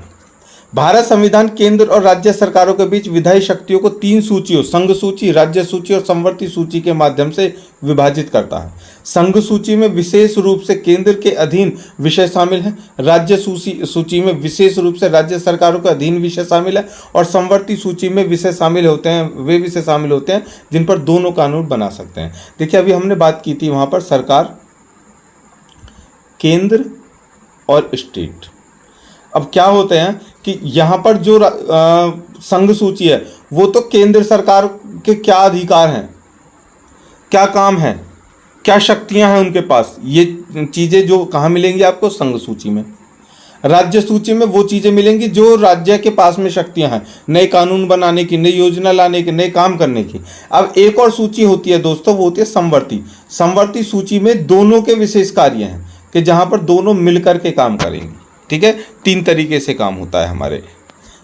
दूसरा विशेष है वित्तीय संबंध। देखिए, केंद्र सरकार के पास कर लगाने और एकत्र करने की शक्ति है और वह वित्त आयोग के माध्यम से इन करों का एक हिस्सा राज्य सरकारों को साथ साझा करती है। केंद्र सरकार राज्यों को उनकी जरूरतों और आवश्यकताओं के आधार पर सहायता अनुदान भी प्रदान करती है। कहने का मतलब है कि टैक्स, जो टैक्स है, ठीक है, केंद्र सरकार के पास ही टैक्स लगाने और उसको इकट्ठा करने की शक्ति होती है, और टैक्स का कुछ हिस्सा वो राज्य सरकारों को भी देती है। भाई, राज्य सरकारें काम करेंगी देश हित के लिए, उनको भी तो पैसा चाहिए, तो पैसा कहाँ से आएगा? राज्य सरकार तो टैक्स ले नहीं रही, केंद्र सरकार टैक्स लेती है, तो केंद्र सरकार सब टैक्स को इकट्ठा करके उसमें से कुछ हिस्सा किसको दे देती है? राज्य सरकार को दे देती है, और उनका जो हिसाब किताब बना रहता है। आगे प्रशासनिक संबंध। देखिए, केंद्र सरकार का रक्षा, विदेशी मामले और मुद्रा जैसे विषयों पर प्रशासनिक नियंत्रण होता है। राज्य सूची के अंतर्गत विषयों पर राज्य सरकारों का प्रशासनिक नियंत्रण होता है। हालांकि कुछ मामलों में केंद्र सरकार केंद्रीय कानूनों के क्रियान्वयन पर राज्य सरकारों को निर्देश दे सकती है। कहने का मतलब है कि सभी अपने अपने मामलों को देखती हैं, लेकिन राज्य सरकार कभी भी केंद्र को ऑर्डर से निर्देश नहीं दे सकती। केंद्र सरकार जरूर राज्य को निर्देश देती है कि भाई ये काम नहीं, इस तरह से ये काम करो। ठीक है, तो बड़ा कौन हुआ? हम देख सकते हैं इससे केंद्र सरकार बड़ा हुआ। पावर किसके पास ज़्यादा? केंद्र सरकार के। अब है आपातकालीन प्रावधान।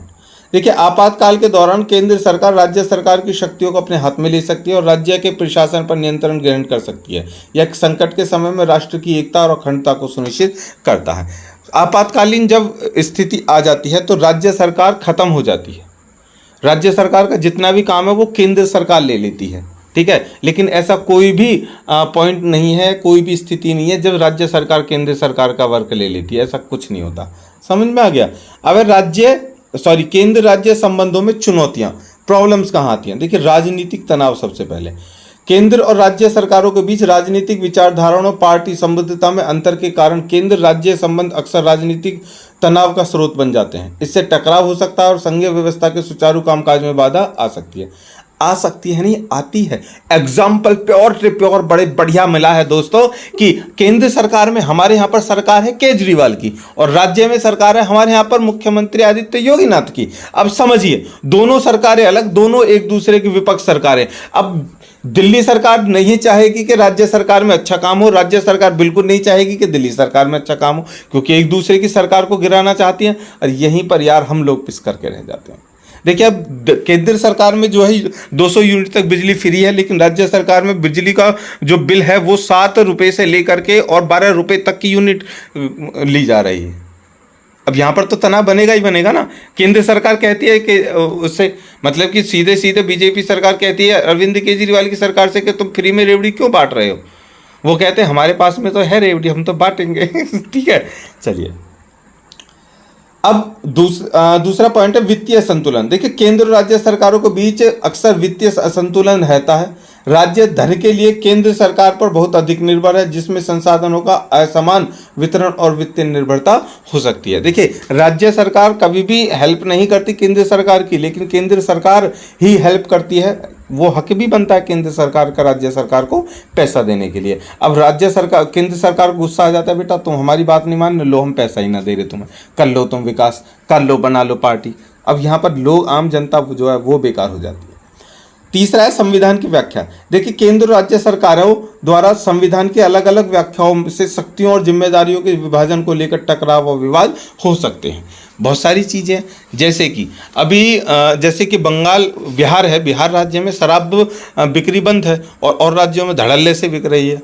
ठीक है, तो अब यहाँ पर क्या है, जो बॉर्डर है यूपी का, वो बिहार का और बंगाल का, यूपी का, तो वो क्या करते दूसरे राज्य में से ला करके शराब को उसमें बेच देते हैं। तो अब दूसरी सरकार कह रही है तुमने बंद कर रखा है और तुम वहाँ से शराब सप्लाई कर रहे हो। मतलब कि बिहार सरकार कहती है बंगाल सरकार से कि भैया तुम अपनी शराब देश में, अपने राज्य में दारू खुल के बेच रहे हो, उसको बंद करो, क्योंकि वहाँ से असंवैधानिक तौर से हमारे राज्य में जो है दारू आ रही है, लोग पी रहे हैं। तो वो कहते हैं कि हम क्या मना करें, तो अपने बॉर्डर पर वो लगाओ ना, सिक्योरिटी लगाओ, पुलिस फोर्स तैनात करो, कोई भी स्मगलिंग ना हो। ये सब बहुत सारी चीज़ें हो जाती हैं।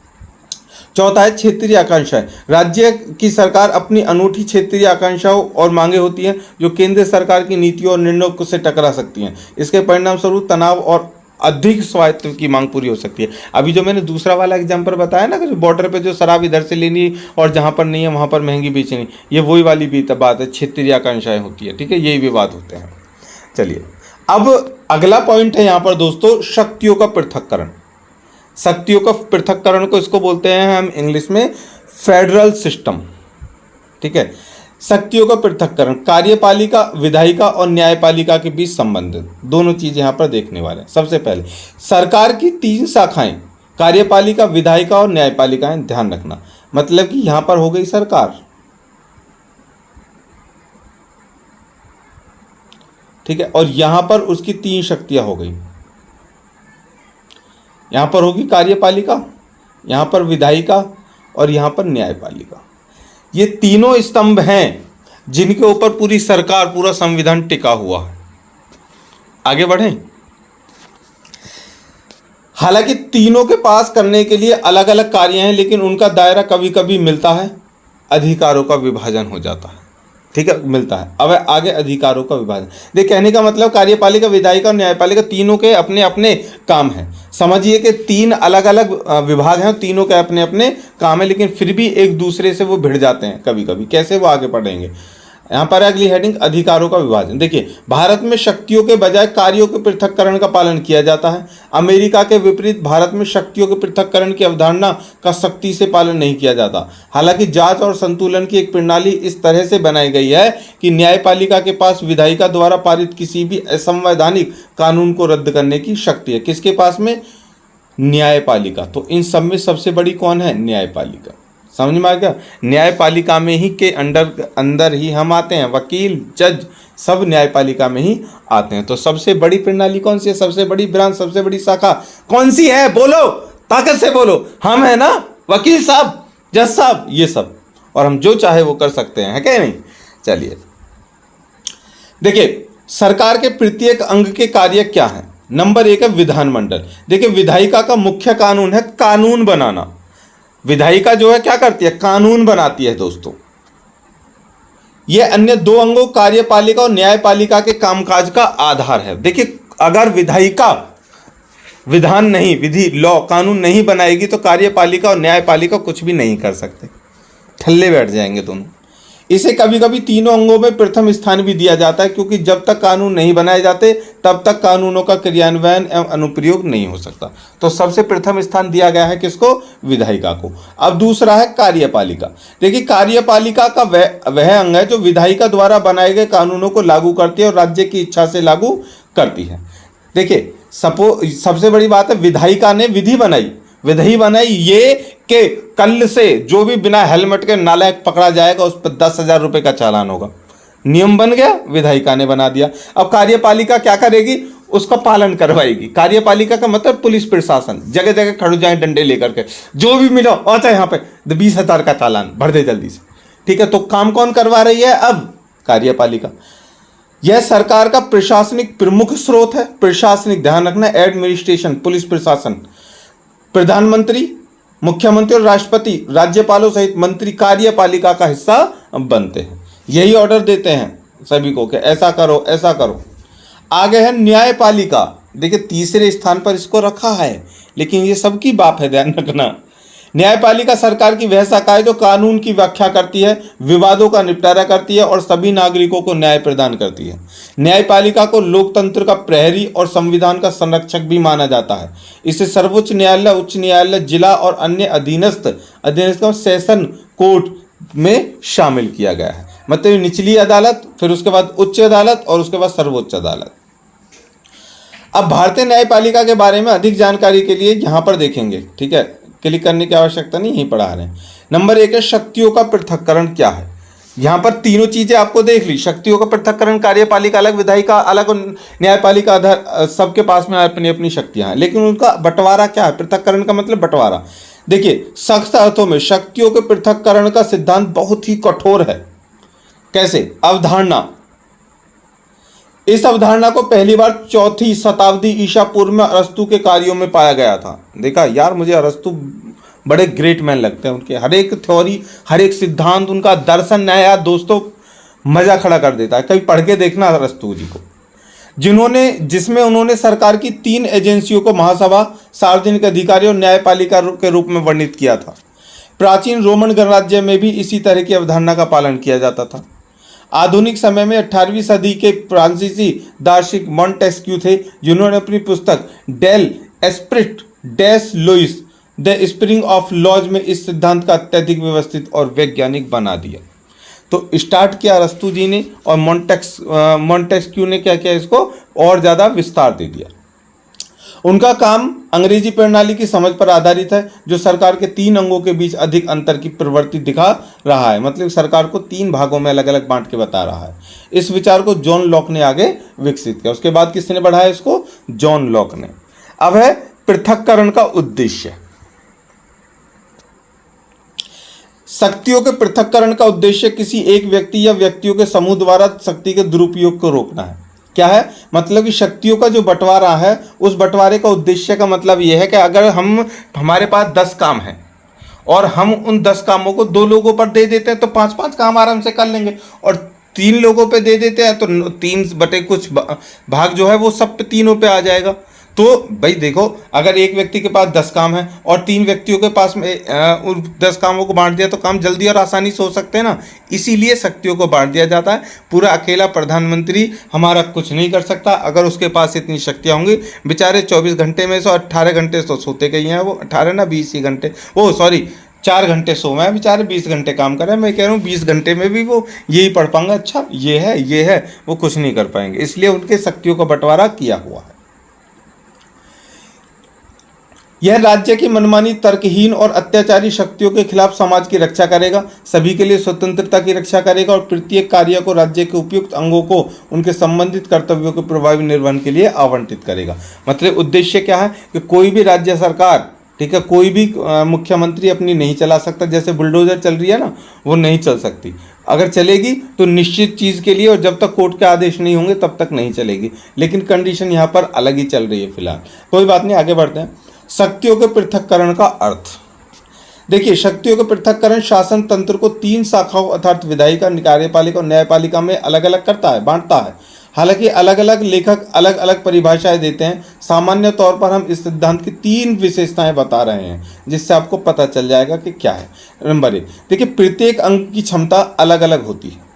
यानी एक अंग में कार्य करने वाला व्यक्ति दूसरे अंग का हिस्सा नहीं बन सकता। जैसे मुंह का काम है बोलना, हाथों का काम है लिखना, पैर का काम है चलना, कान का काम है सुनना, नाक का काम है सूंघना।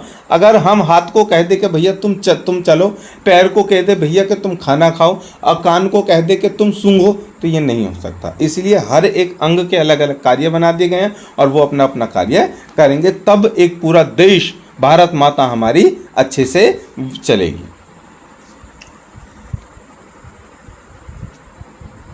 देखिए पॉइंट है इसके कि प्रत्येक अंग की क्षमता अलग अलग होनी चाहिए, यानी कि एक अंग में कार्य करने वाला व्यक्ति दूसरे अंग का हिस्सा नहीं होना चाहिए। दूसरा, एक अंग को दूसरे अंगों के कार्य में हस्तक्षेप नहीं करना चाहिए। एक अंग को दूसरे अंग का कार्य करना चाहिए तो नहीं करना चाहिए, उन्हें केवल अपने उद्देश्य पर ही टिके रहना चाहिए। शक्ति पृथक्करण का मतलब ये है। इस प्रकार ये व्यापक क्षेत्र निर्धारित होते हैं, मतलब कि बड़ा एक समूह बन जाता है। लेकिन भारत जैसे जटिल देश में अक्सर एक शाखा द्वारा दूसरी शाखा द्वारा संघर्ष और अतिक्रमण होता रहता है। उसका कारण ये हमारे देश में विभिन्नताएं, ठीक है, इतने सारे धर्म, इतनी सारी जातियां, इतनी तरह की मानसिकताएं, इतने तरह के लोग, सबको एक ही तराजू में तोलना मेंढक के तोलने की बराबर हो जाता है, ठीक है। इसलिए सब में विवाद होता रहता है। लेकिन फिर भी हमारा देश का जो संविधान है ना दोस्तों, इतना महान है कि हर एक चीज़ को उसने बारीकी से, BR साहब ने, अंबेडकर जी ने बड़ी बारीकी से समझा और हर एक चीज़ को बड़े अच्छे से एक्सप्रेस किया और नियम बनाए। ये अपने आप में एक महान चीज़ है। अब इस सिद्धांत का महत्व जान लेते हैं।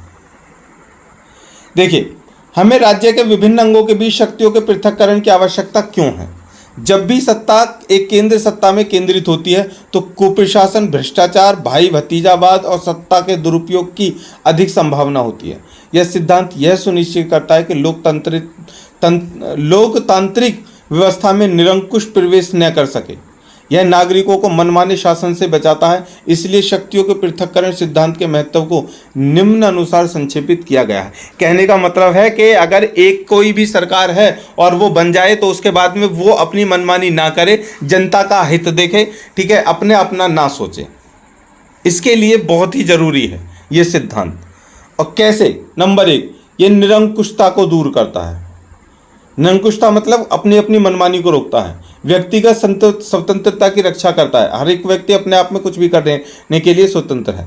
एक कुशल प्रशासन बनाने में मदद करता है। न्यायपालिका की स्वतंत्रता अभी तक कायम है। मतलब न्यायपालिका मतलब कि जो जज साहब ने बोल दिया फैसला वही अटल है। विधायिका को मनमाने व असंवैधानिक कानून बनाने से रोकता है। अभी देखा ना, जैसे कि दिल्ली में वो करना था MSP वाला जो लॉ बना था, उस पर बहुत सारे जो किसान भाई हैं उन्होंने जाकर के धरना किया था, ठीक है। तो उन्होंने उस कानून को पर स्टे लगानी पड़ी, नहीं तो क्या होता कि वो कानून लागू हो जाता और सरकार खुद लाभ कमाती, किसान मारे जाते। चलिए एक पॉइंट यहाँ पर ले लेते हैं दोस्तों कि विधायिका और न्यायपालिका के बीच संबंध क्या है। देखिए, भले ही कार्यपालिका और न्यायपालिका के कार्य संविधान में अच्छी तरह से परिभाषित हैं, नियंत्रण और संतुलन की प्रणाली सुनिश्चित करती है कि प्रत्येक व्यक्ति दूसरे पर नियंत्रण लगा सकता है। कैसे? नंबर 1, न्यायपालिका उन कानूनों को रद्द कर सकते हैं जिन्हें असंवैधानिक मानती है। मतलब कि विधायिका ने जो नियम बनाए उसको न्यायपालिका खत्म कर देती है। विधायिका ने अपनी ओर से न्यायिक सक्रियता का विरोध किया और कुछ निर्णयों को दरकिनार करने के लिए कानून बनाने की कोशिश की। न्याय सक्रियता को शक्तियों को पृथक्करण के सिद्धांत के विरुद्ध बताया गया है। मतलब कि न्याय की जो सक्रियता है ना, उसको ऐसा कहा गया है कि भैया ये पृथक्करण को रोक देती है। ऐसा उदाहरण है जहां अदालतों ने निर्णयों के माध्यम से कानून और नीतियां जारी की हैं। उदाहरण के लिए विशाखा दिशा निर्देश, जहां सुप्रीम कोर्ट ने यौन उत्पीड़न पर दिशा निर्देश जारी किए थे। मतलब कि कभी कभी ऐसा होता है कि न्यायपालिका भी कुछ नियम बना देती है। नियम क्या बना देती है? कोई भी जज है यार, सुप्रीम कोर्ट के जज हैं, जो उन्होंने निर्णय ले दिया वो कानून बन जाता है भाई। पूर्ण निर्णय में पढ़ना। अब आगे है 2010 में सुप्रीम कोर्ट ने सरकार को खाद्यान्न वितरण करने का निर्देश दिया था। यदि न्यायपालिका अपने अधिदेश का उल्लंघन करती है और विधायिका या कार्यपालिका के क्षेत्र में प्रवेश करती है, इसे न्यायिक अतिक्रमण कहा जाता है। ध्यान रखना, न्यायिक अतिक्रमण किसे कहा जाएगा कि न्यायपालिका है, मतलब कि हमारी वो कैटेगरी है, जज साहब, अधिवक्ता, ये सब न्यायपालिका जो है, और विधायिका या कार्यपालिका के क्षेत्र में प्रवेश करती है तो इसे न्यायिक अतिक्रमण कालात कहा जाता है। ये तो होता ही रहता है।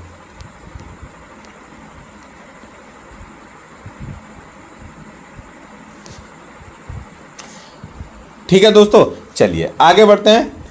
अब है कि नियंत्रण और संतुलन। देखिए, शास्त्रीय अर्थों में शक्तियों के सख्त पृथक्करण की परिकल्पना अब व्यावहारिक नहीं है। कहने का मतलब है जिस तरह से शास्त्रों में शक्तियों का बंटवारा किया जाता था, जैसे जैसे वो काम करते थे, अब उनकी कल्पना होती है। एक तो कल्पना होती है कि हमारी सोच, एक होती है परिकल्पना, सोच से भी परे है, व्यावहारिक नहीं। लेकिन इस सिद्धांत के पीछे का तर्क अभी भी मान्य है। लेकिन देखिए, सोच तो बहुत दूर की हो गई, लेकिन उसको अभी भी माना जाता है। इस सिद्धांत के पीछे का तर्क सख्त वर्गीकरण के बजाय ध्रुवीयता का है, जिसका अर्थ है कि निरपेक्षता से बचने के लिए सत्ता के केंद्र को फैलाया जाना चाहिए। इसलिए इस सिद्धांत को नियंत्रण और संतुलन के सिद्धांत के रूप में बेहतर ढंग से सराहा जाता है। कहने का मतलब यह है दोस्तों, सीधा सीधा सा, कि निरपेक्षता से बचने के लिए कोई भी अपने उसका पक्ष ना ले, और इसीलिए ये पृथक्करण का जो सिद्धांत है इसको बनाया गया है, और इसमें नियंत्रण और संतुलन तभी कायम। इंदिरा नेहरू गांधी के मामले में ध्यान रखना, एग्जाम्पल हम पढ़ रहे हैं। चंद्रचूड़ जे ने कहा, कोई भी संविधान अपनी सूक्ष्म जांच और संतुलन के सचेत पालन के बिना जीवित नहीं रह सकता। कहना का मतलब है कि कोई भी जो संविधान है वो अपनी छोटी से छोटी बारीकी जांच को बिना जाने, बिना समझे और उसका पालन किए बिना रहता है तो वो मर जाएगा, वो जीवित नहीं रह सकता।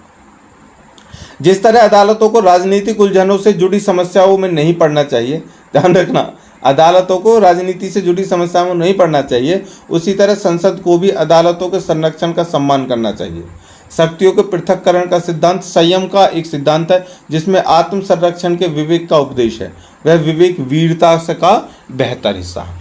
देखिए, अब कुछ समय पर आपने देखा होगा सोशल मीडिया पर एक बहस चल रही थी, मोदी बनाम CJI चंद्रचूड़ जी। अब क्या है, चंद्रचूड़ जी के अपने नियम हैं और सरकार अपने नियम है, दोनों में जहाँ भी विरोधाभास हो जाता है वहीं पर प्रॉब्लम आ जाती है। ठीक है, देखिए ये जो एक पॉइंट था ना, वो क्या, कौन सा वाला, हाँ SBI वाला, जो इलेक्ट्रॉनिक बॉन्ड वाला पॉइंट था ना, CJI चंद्रचूड़ ने ही उसको ख़त्म किया है। सरकार का जो ये था, अब सरकार को उस बात से बहुत चिढ़ है। अब है उदारीकरण, निजीकरण और वैश्वीकरण के आज के संदर्भ में शक्तियों के पृथक्करण के सिद्धांत की व्याख्या शक्तियों के पृथक्करण या नियंत्रण और संतुलन या संयम के सिद्धांत के रूप में नहीं की जा सकती, बल्कि शक्तियों के समुदाय की भावना से की जाती है। लोगों की सर्वोत्तम हित में राज्य के विभिन्न अंगों द्वारा ही सहयोग होना चाहिए। मतलब कि देश में उदारीकरण हो रहा है, निजीकरण, प्राइवेट जो हो रहे हैं ना, या वैश्वीकरण, ये सभी जो हो रहे हैं वो किस में होने चाहिए भैया, सर्वोत्तम हित में होने चाहिए। लेकिन सही है, अब जैसे भी चल रहे हैं भैया, क्या ही कर सकते हैं। चलिए, नेक्स्ट पॉइंट है दोस्तों, भारत का सर्वोच्च न्यायालय। Oh my God, special question 20 number लिख के ले लो।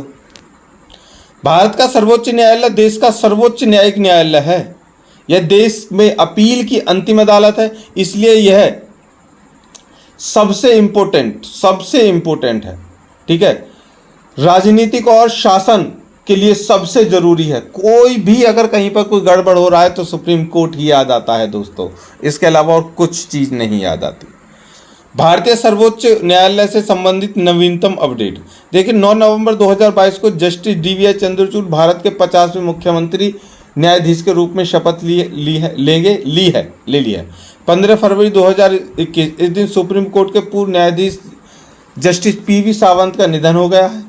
Supreme court social media firm Facebook और उसके मैसेजिंग एप्लीकेशन व्हाट्सएप से संबंधित उनकी सेवा की शर्तों और गोपनीयता नीति से संबंधित की याचिका की जांच कर रहा है, जो 8 फरवरी 2021 को समाप्त होने वाली थी।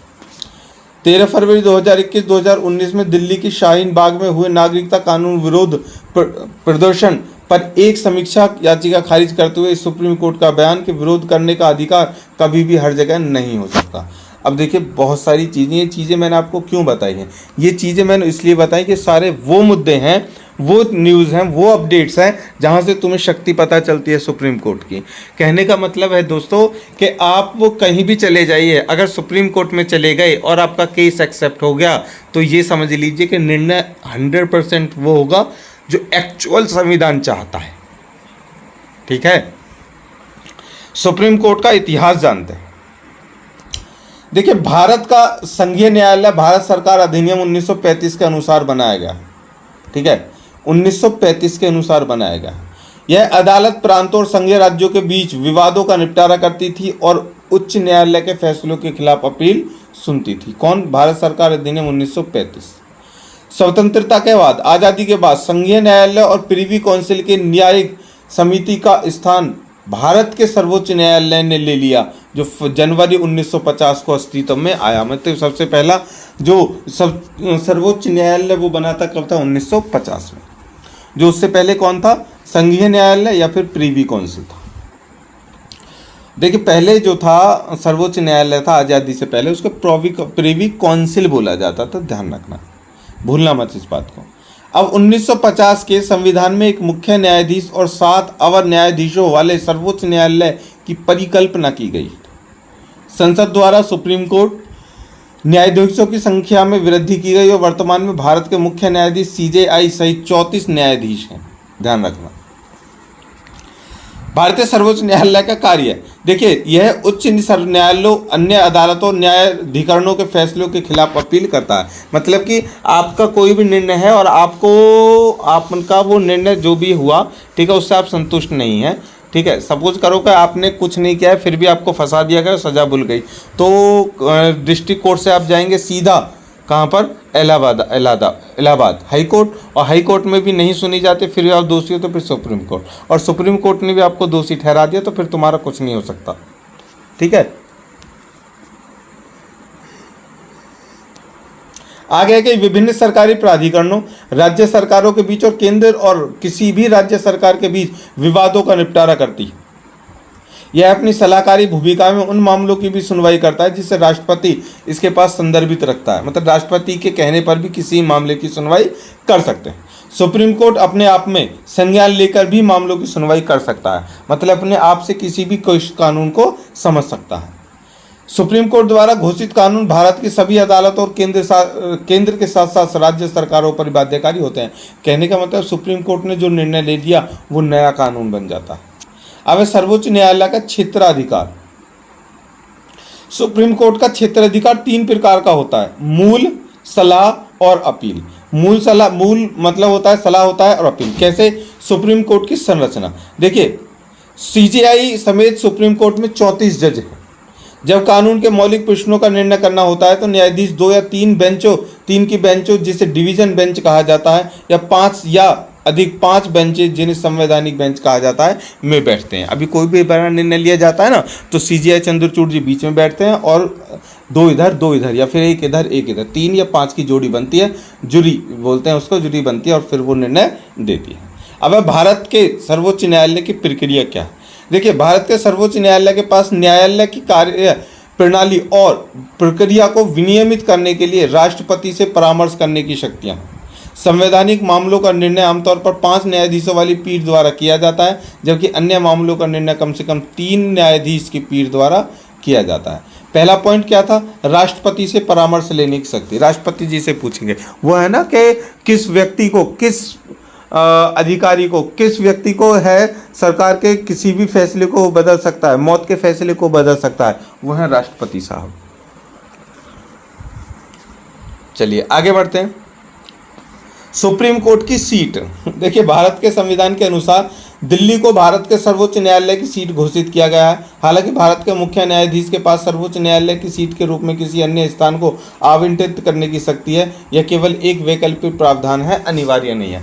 मतलब कि जो CJI चंद्रचूड़ अगर वो चाहें तो उसको बंद करके वो कह सकते हैं कि अब से सर्वोच्च न्यायालय जो है वो इलाहाबाद हाईकोर्ट माना जाएगा, ठीक है, लेकिन ये अनिवार्य नहीं है, हो सकता है ऐसा।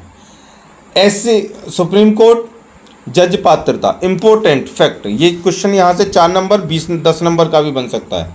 देखिए, अनुच्छेद 124 के अनुसार 65 वर्ष से कम आयु एक भारतीय नागरिक सुप्रीम कोर्ट के न्यायाधीश के रूप में नियुक्त करने के लिए सिफारिश करने के लिए पात्र है, यदि वह कम से कम 5 वर्षों तक एक या अधिक जज उच्च न्यायालय का न्यायाधीश रहा हो। मतलब कि 5 साल तक वो हाई कोर्ट का जज हो, वह कम से कम 10 वर्ष तक या अधिक उच्च न्यायालय में वकील रहा हो, या फिर वो वकील हो 10 साल तक हाई कोर्ट में, या फिर राष्ट्रपति की राय में वह एक प्रतिष्ठित न्यायविद, या फिर राष्ट्रपति कहता है अरे इसको सुप्रीम कोर्ट का जज बना दो भैया। आगे है न्यायपालिका की स्वतंत्रता।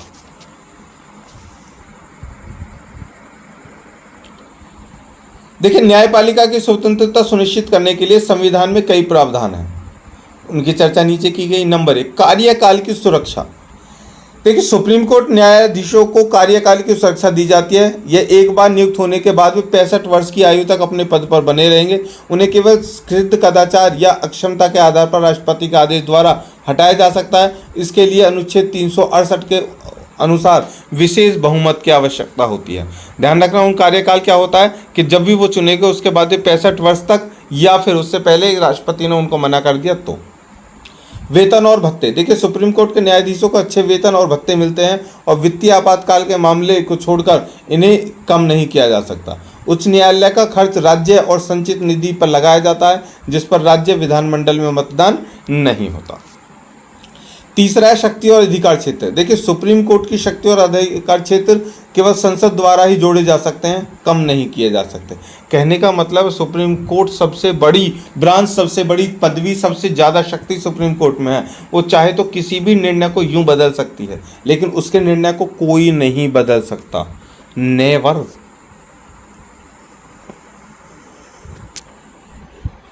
आगे, अपने कर्तव्यों के निर्वहन में सर्वोच्च न्यायालय के किसी भी न्यायाधीश के आचरण व पर विधायिका में चर्चा नहीं की जा सकती। कहने का मतलब है कि सीजेआई चंद्रचूड़ जो कह रहे हैं उस पर चर्चा नहीं की जा सकती।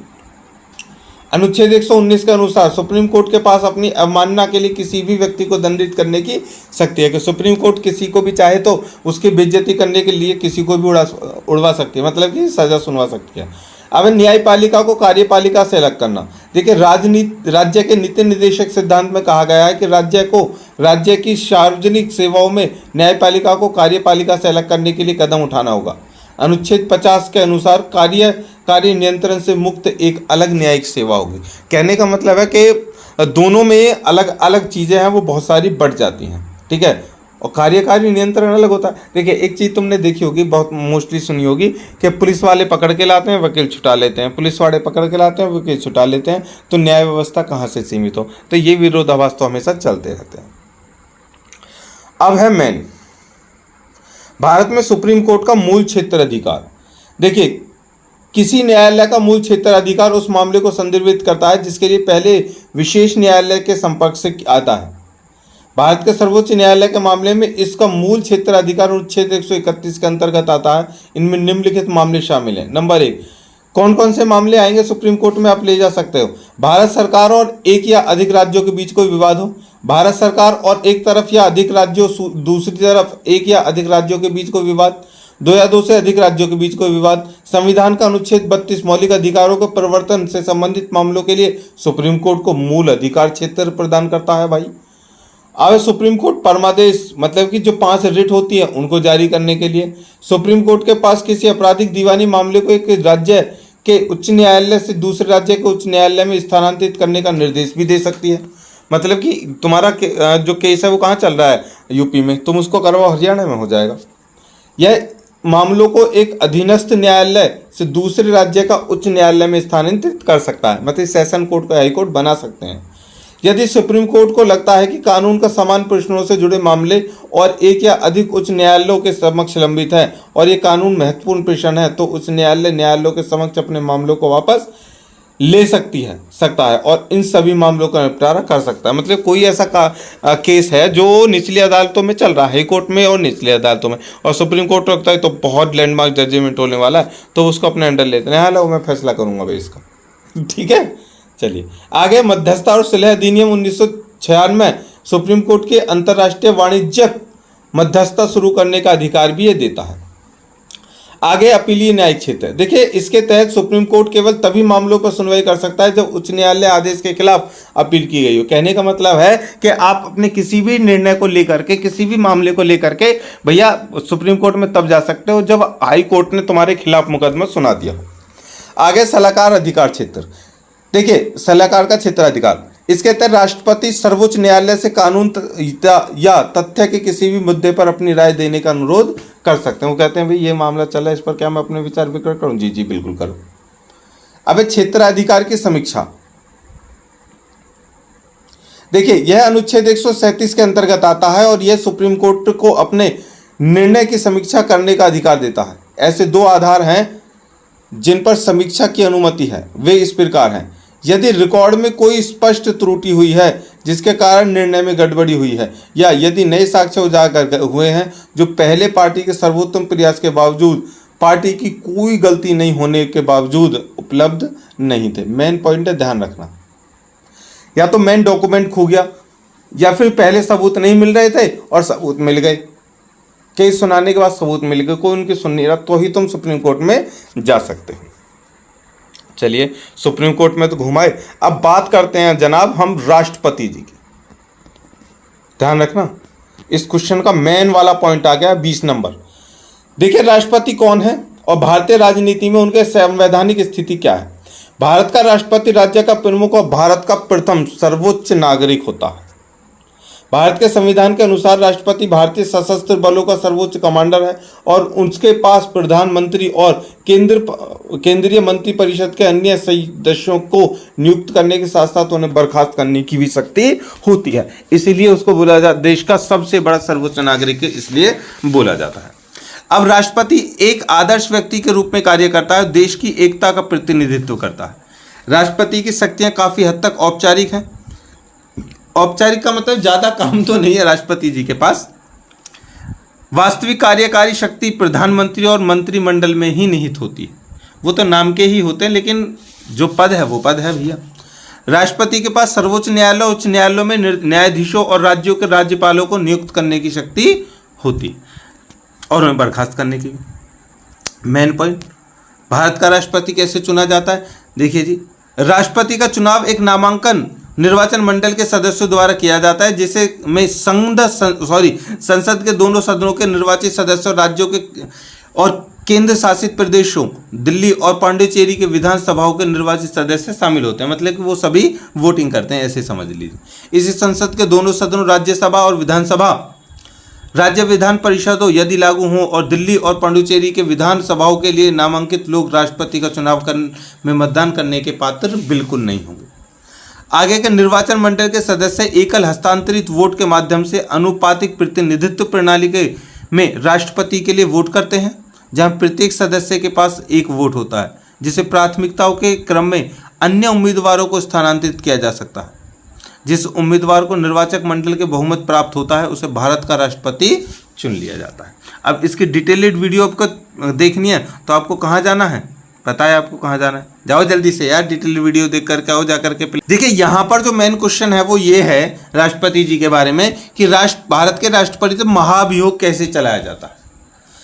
देखिए, राष्ट्रपति को संविधान के उल्लंघन के लिए महाभियोग की प्रक्रिया के माध्यम से पद से हटाया जा सकता है। हालांकि संविधान यह निर्दिष्ट नहीं करता कि ऐसा उल्लंघन किया गया है। कहने का मतलब है अगर राष्ट्रपति को अगर उनके 5 साल से पहले हटाना है तो उनके ऊपर महाभियोग चलाया जाएगा। महाभियोग कैसे कि उन्होंने अपने पद का गलत इस्तेमाल किया। महाभियोग की कार्रवाई संसद के किसी भी सदन से शुरू की जा सकती है जिसमें आरोपों पर सदन के 1/4 सदस्यों द्वारा हस्ताक्षर किए गए हों। ध्यान रखना, 1/4, 400 पार। हमारी फिर से बात आ गई ना, 400 पार। अगर किसी भी एक भाई साहब पार्टी को, कोई भी पार्टी उसको 400 पार मत एक बार अगर सीटें आ गई वो देश में तहलका मचा देगी, क्योंकि पूरे देश की जो प्रणाली है उसको अपने अंडर कर लेंगी। और लेकिन ये फिर भी इतना आसान नहीं है। इसीलिए आगे के कार्रवाई शुरू होने से पहले राष्ट्रपति को 14 दिन का नोटिस दिया जाता है और उन्हें जांच के दौरान उपस्थित होने, प्रतिनिधित्व करने का अधिकार है। यदि कोई प्रस्ताव दोनों सदनों के 2/3 बहुमत से पारित होता है तो राष्ट्रपति को पद से हटा दिया जाता है। ठीक है, मतलब कि अगर संसद में 10 लोग बैठे हैं, ठीक है, 6 लोगों ने कह दिया हटा दो, 2 लोगों ने कहा यार छोड़ो पर नहीं तो हटा दिया जाता है। आगे महाभियोग संसद में एक अर्ध न्यायिक प्रक्रिया है। एक अर्ध न्यायिक प्रक्रिया मतलब है कि एक तरफा।